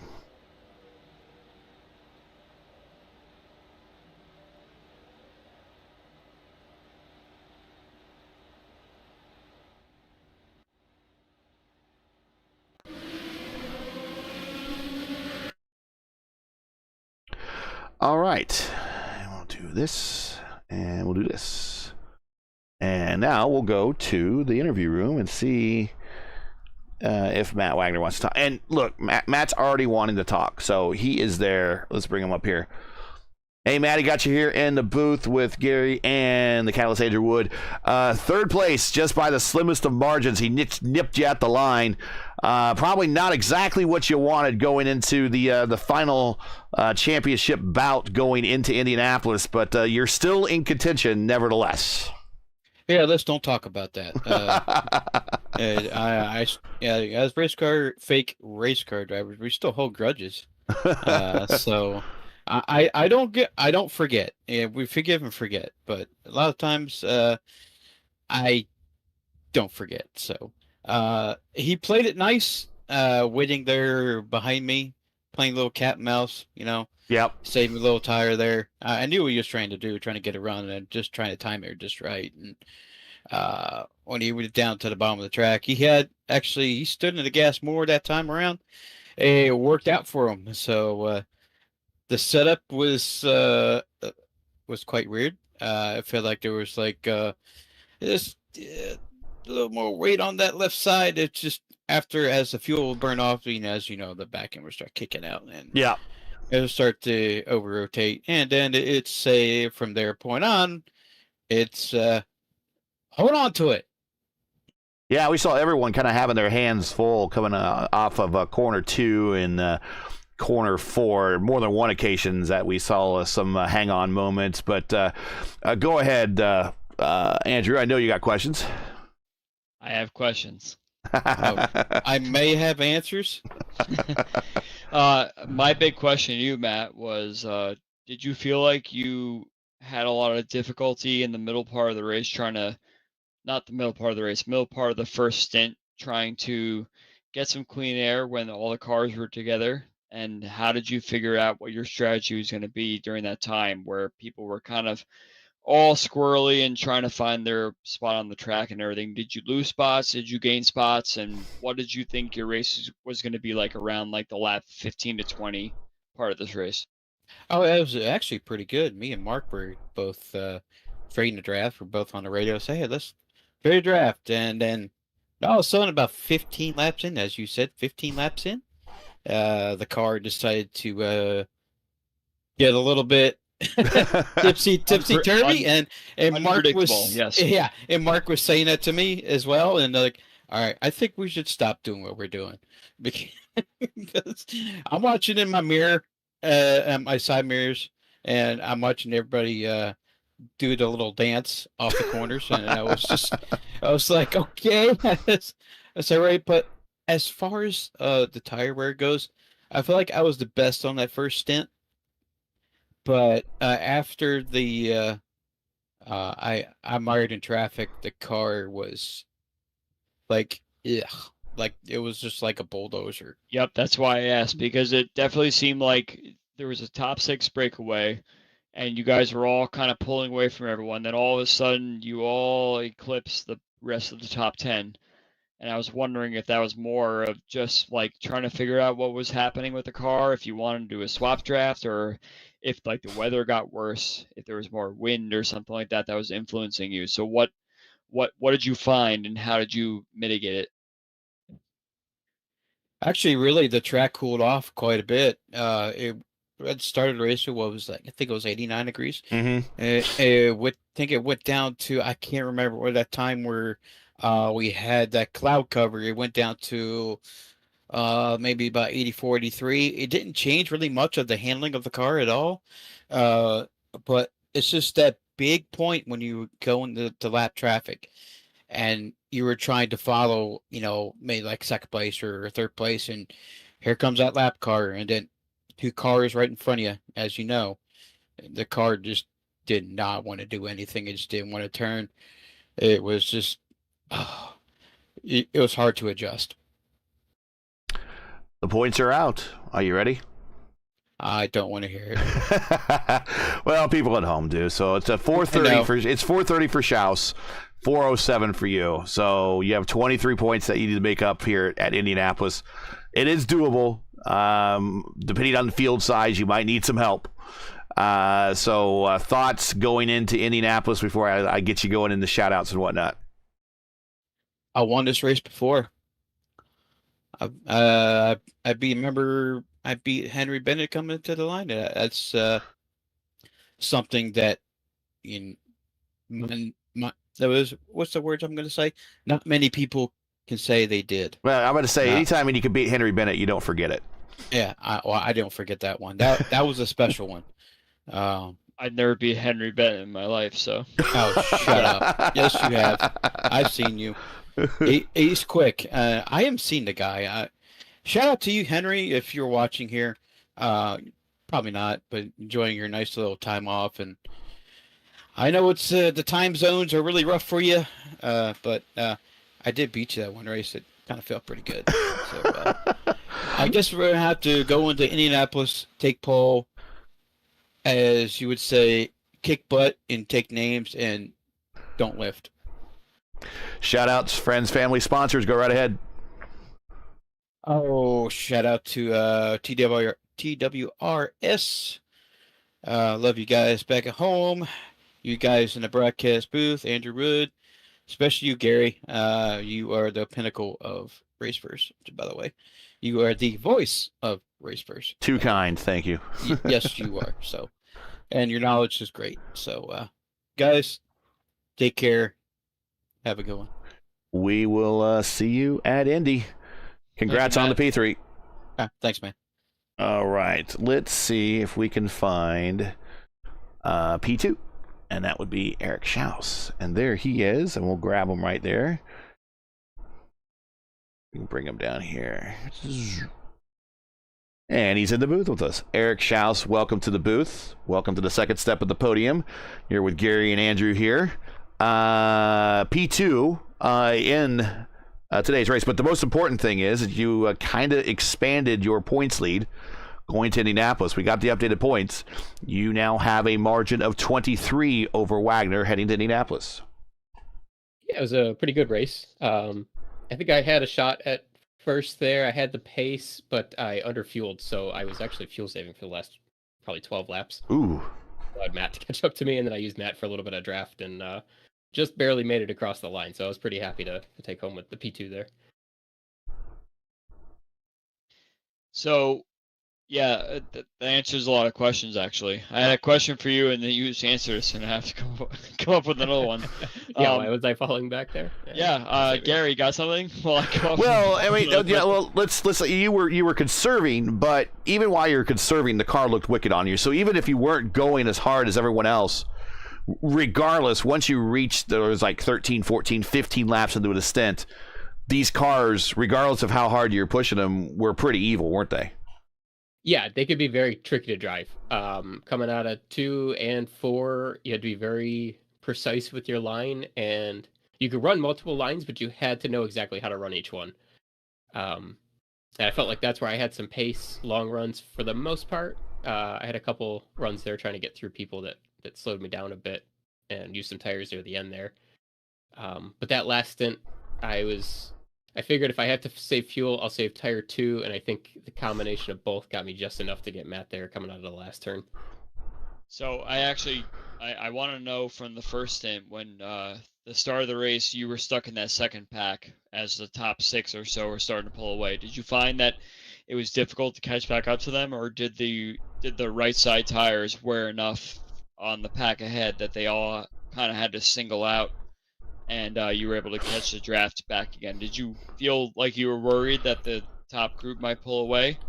Or were you able to kind of catch up to them kind of fast? Because it seemed like at the end of the first stint, it was really like the top 11 or so that really got caught up to each other, which you can kind of open up your strategy from there. Yeah, I wasn't too concerned. I saw the gap happening, but I also saw that those front 5 or 6 guys, they were battling relatively hard, and if not then when they were losing the gap, I knew it was going to happen near the end of the stint, and those guys would be getting loose and going too wide into turns and that kind of stuff. So I figured they would come back to me eventually, and they did. It wasn't easy. You know, I was picking up maybe a 10th or 2/10 every other lap, just depending on if I hit my line right or not. But I was eventually able to get up to them. But then once you get up to them, you also don't have the tire anymore, so you kind of just have to fuel save and chill behind them. And, that's what I did. I just went for the long runs. We got lucky with the green flags, so the fuel strategy worked out today. And for the end of the race, when you're trying to save the fuel you need, how did you actually manage to figure out a way to get the right amount of fuel to cross the line ahead of Matt? Like, did you feel like you kind of had to just reserve yourself to a P3 there? Or did you actually feel like you had enough to actually battle him and then swap with him? Because the last 2 laps, you guys were really swapping back and forth, and then you had Jeff coming up as well. So how confident were you that you get second when you cross the line? Yeah, when up until Matt caught me, I was not sure how that was going to play out because I underfueled a little bit. It was only by a lap, so I was fuel saving for a while there with Matt still behind the 2 lap cars, and I wasn't gaining on my fuel count at all. For some reason, even though I was lifting early in corners and not going full throttle in sixth gear the whole time, I actually wasn't gaining any fuel. So I was a little concerned that it might turn into I just have the fuel save behind Matt, and there's no chance I'm going to get around him once he catches me. But for some reason, behind the car, if you're behind a car in front of you, the fuel save is a completely different story. And I was able to go positive. It was like 0.3 laps positive with 3 to go, something like that. And that's when I decided to gun it. Kind of close my eyes and hope I had enough fuel at the end. And I crossed the line with 0.09 gallons. Ooh. So just Did we lose you? Nope. Oh, there you are. Okay. I was just reacting to that. You just basically got there right on fuel. So nice calculations. Yeah. Another corner, and I would have been sputtering. Oof. All right. Well, next week's Indianapolis. You're shooting for your first series championship. Thoughts of going into Indianapolis? Thoughts about on the precipice of a championship here? Are you ready? Yeah, this is it'll be a stressful one. We'll see how it goes with double points. I know Matt's very strong at Indy. That's right, it's double points. I forgot about that. That's true. Yeah, double points. So if he wins, I have to take second to still win the championship. And Matt can definitely win here. So I'll have to be battling for probably a podium. Otherwise, I think I can drop 2 behind him and still have a shot at winning there. So it's going to come down to the last couple laps, I think. All right, friends, family, sponsors, shout outs. Go right ahead, Yeah. And then it's crunch time. Well, thanks to you guys. Looking forward to going watching this one. Thanks to Dark Horse for putting on this league, and thanks to any of the viewers out there. We appreciate it. Congratulations, P2 and the leader heading into the last race at Indianapolis. We'll see you then. Thank you. See you, Eric. I forgot that was double points, so that actually might put Brubacher in contention as well if something Me big too. happens to Schaus and Wagner at the front of that one. Let's bring up the hot man at the moment, the Watchman Mark Cohn here with Gary and Andrew in the booth. Mark, 4 out of 6, my friend. You are now 7th all time in wins here in the series, and this is just your first season, but you're on a heck of a roll here to kind of wrap up the second half of the season. Like I said, 4 wins out of 6 races and 2 in a row. Congratulations, man. Thank you. If you had told me this was going to happen when I raced in Lionheart for so long in the IR18 IndyCar and then DW12 with a big fat 0, I would have never believed it. Ever. Well, I guess this is what we need to tell George, is that you're in the prime of your career now, George. Just get the season back going so we can get Mark some dubs here. But I'm going to hand it over to Andrew so he can ask you some questions about your race. But we'll get back to you here in just a second. Yeah, so Mark, I really want to know, like, can you compare your strategy going into this race compared to what you actually did? Was it similar? Did you go into this race saying, I'm going to commit to something, commit to a fuel save, commit to a battle, commit to anything, versus what actually happened? How close was that between the two strategies of what you want to do versus what happened? I had a plan to go just try and make the number to make it the minimal amount of stops. And I did not expect it to go caution-free at all. But when it did, I just committed, and somehow, despite being terrible in the first stint, hitting the wall, thinking there was nothing there, it worked out. I'm still in disbelief this happened. So there was, yeah. So you say you committed to a strategy. So we had like the Craig Forsyth strategy of just go full bore, full fuel, just get to the front, and hopefully a caution pays out, versus a strategy where you commit to a fuel save and everything like that. So you committed to the fuel save situation, which actually worked out in the end. Even for me watching, I was wondering if it was possible that people could get the help they need to make the fuel save work, but you managed to make that work. And was there any part of the race where you felt like you might have fallen off a little bit, or were you struggling to make that fuel save work, or was it just enough pace where you know you'd make it? Well, the first run, it was the thing with this setup was the car would get pretty loose towards the end of the run, so you'd have to kind of go part throttle anyways, which was something that I ended up committing to. So that definitely helped in the first run. And then once I knew I could hit that number, like I was still going not like 100% pace, but trying to go as hard as I could without just exacerbating that blue situation, because obviously you want to go as far as you can, but not spin out. So it got hairy a few times, but we managed to get it through. You make that sound so easy, but you also had to have nailed your pit stops too, right? Because you had quite a huge gap on everybody else that was on the same strategy as you. So how were your pit stops? Did you get right to the speed limit on time and just nail your pit stops perfectly? Like, how did you manage to get such a gap to everybody else in the field behind you on that strategy? Just getting the numbers, getting the lap numbers right. I mean, Schaus, he overcut me at least once, and I thought, that was going to get him.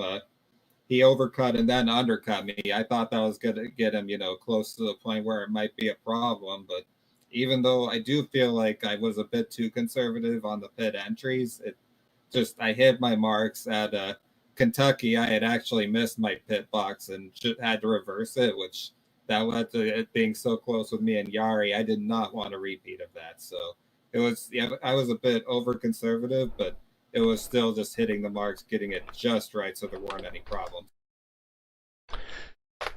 Race average today, 213.916 miles per hour. You are the winner. Shout outs, friends, family, sponsors, you name it, go right ahead. Fourth win in 6 races. You are the man at the moment. Thank you. Gosh, SimLab, they've been with me since the beginning. Nizumi Studios, awesome watches. Wrong Time Watch, Hans Wildork, DeWar's Fine Candies, Bobby Legs Loves Watches, Wrong Time Watch, Sam Maxwell Customs, MC2 Editing Services. Of course, my team, Loud Pedal Motorsports. Been with them for a long time. They're like family to me. Love them dearly. Splash and Go, who made this awesome paint scheme for me. Of course, Dark Horse for letting me race, and all you guys at Racewear for covering these races. I love watching the broadcast back. And to everyone watching as well, thank you. We do our best, and everyone watching your stream, hello, thanks for watching, and congratulations. Thank you, guys. That is a great paint scheme, by the way. I was just watching on the stream there, so whoever painted your car really did that kind of old school, old timey kind of stuff. So you were unrecognizable early on, but as I'm getting a closer look now, they did a good job. So shout out to them too. I appreciate it. If you guys have a second, actually, when I first joined Lionheart in the Retro Series around 2018, I had this done as a Tom Sneva throwback from the late 70s. And then Harry's favorite. And then 39, that was the number I chose because that was my first sim racing number because of Michael Andretti, who I was a huge, huge fan of. And then I just decided to bring it back this year, and it's been incredible. It's been really, really special. Yeah, and that's actually the livery, reminiscent of the livery and homage to the livery that Tom had when he broke 200 miles per hour. So that is a very special livery in terms of the history of IndyCar racing. Good to see you have it. But unlike Tom, when he won his national championship of that last year, you got 4 wins. So congratulations. I hope that when we do this next season, you're in there for the full run, and we'll see how you could compare against these guys when you get a full season under your belt. But 4 wins, you are the wins leader this season. You're the win leader, or you're the winner today. And we're going to Indianapolis. We'll see you next week. Thank you, guys. Definitely planning on running the next full season. That's for awesome. Sure. All right. Mark. Wow. Final thoughts from you, sir, before we head off to the world's greatest race course, Indianapolis, Indiana, the Indianapolis Motor Speedway. Yeah, so we just learned double points, right? So yeah. We're wondering, okay, what's to come? I have to rethink everything that I thought before. So, crazy race tonight, Gary. I mean, like, we had this idea of a fuel save, but then some people were like, nah, I'm not going to save fuel. I'm going to kind of switch off. Like, I was shocked that, like, half the field decided to kind of go their own way and do their own sort of pit stop thing. I almost wonder if they realize that when they pit and have fresh tires, they can move the way forward somehow, but it might not have been enough to get them to win tonight. So it was definitely a race I was not expecting after what we talked about earlier in the broadcast. Yeah, the last two races, Motegi and New Hampshire, where we just had problems at certain parts of the racetrack. We certainly still had problems at certain parts of the racetrack, but nothing that brought us down to a caution, nothing that halted the race. Everybody kept it off the wall, kept it off each other for the most part. There's a couple people got into the wall, but nothing that brought out a caution. And I think that's kind of the difference between these last two races. I think that maybe some car control was learned over the last couple. Like, well, these cars are not ideally set up for a reason to kind of make these fixed setup races a little bit more challenging. And maybe some people now not overdriving the car, but staying within themselves when they drive the car. Yeah, I mean, we had all those pit-in incidents at Motegi, so it seems like people probably learned their lesson, and they practiced their pit-ins. I definitely expected some pit-in incident here, because you're coming from 200 plus miles per hour down to 60. Yeah. And trying to make it in there, and I'm very shocked we had that incident, those incidents in Motegi, and then we come here and everything is nice and clean. So shout out to all the drivers that definitely worked on that, and hopefully we see the same at Indy, which is another big track like we mentioned at the start of the broadcast. 2 big tracks in a row, and it's going to take a lot of practice and a lot of grit and determination to make the best of it there. And it is a full length. It is going to be 500 miles. I think it's going to be our last 500-mile race for a while. I think we've had our fill of races from Indianapolis here lately, but Dark Horse is going to end it on at the big track in Indianapolis, kind of like what Tony George kind of wanted to do back in the IRL days. But in the virtual world, you could do that, but in the real calendar world, you can't. But looking forward to that. Again, thank you for all your expertise in the booth. Making us all look smarter here is Andrew Wood for being here in the booth, being our driver expert. So that's going to do it today.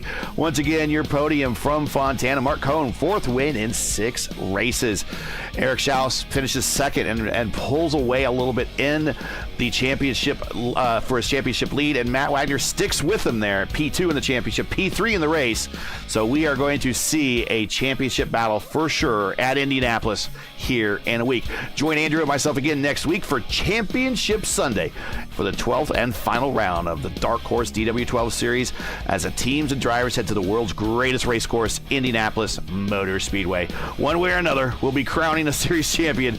Who will it be? Well, you got to join us to find out. Coverage begins about 8 p.m. Eastern. Again, that's 8 p.m. Eastern. As always, you can find everything right here on the channel to let you know when it is starting in your area. Keep your browser set here for the most in-depth IndyCar knowledge on all of iRacing. We know what Indy means. Dark Horse DW12 series has helped brought to you by 4D Racewear. Just so happens the 4D car was just on the screen a second ago. Just missed it by timing. Check out their made for sim racing gloves line of gloves, shoes, and apparel. Visit them today at 4dracewear.com or click on the link in today's description. Track cams today provided by Whiplash Sim Cams. To learn more about Whiplash, follow them on Twitter or follow them at or like them on YouTube, or excuse me, Facebook. Links are in the description. I got to work on that part of my script. So that's really going to do it for tonight, folks. We want to thank you for joining us. So for Andrew Wood, everyone here, I'm Gary Gotza saying to all, thanks for watching. To all of our men and women serving in the military and as first responders, Godspeed, God bless, and come home safe. Catch us again right here for Championship Sunday in Indianapolis for the next race of the Dark Horse DW12 Series. Good night.